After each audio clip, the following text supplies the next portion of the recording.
divorce and remarriage. You can read that in Mark chapter 10 verse 1 to 12. Mga may asawa or in a relationship, akala nyo hindi relevant to. Relevant po to. So, anong tinuro ni Lord sa kanila?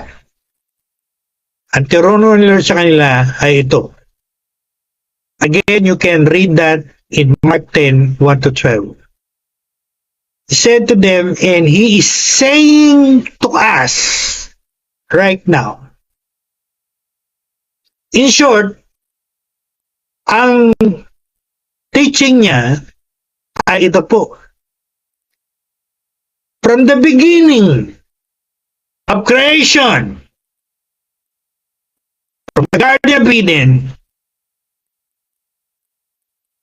in short, ang pinaka binigyan din niya o turo niya, what God has joined together in holy matrimony, no man should separate. Sa Tagalog, ang pinag-isa ng Diyos sa banal na kasal ay huwag paghiwalayin ng sinumang tao. So in short, ang sagot niya sa mga tanong ng mga religious leaders na sinusubok siya, is it lawful to divorce?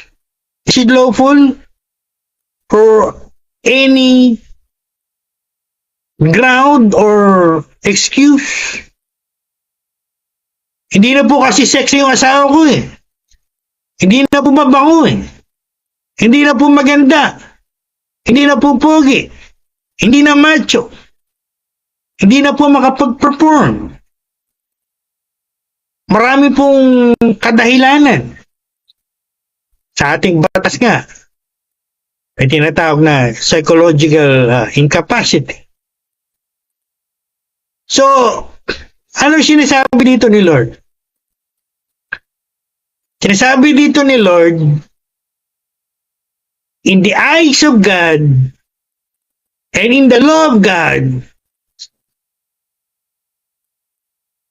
isa lang ang tinatanggap na reason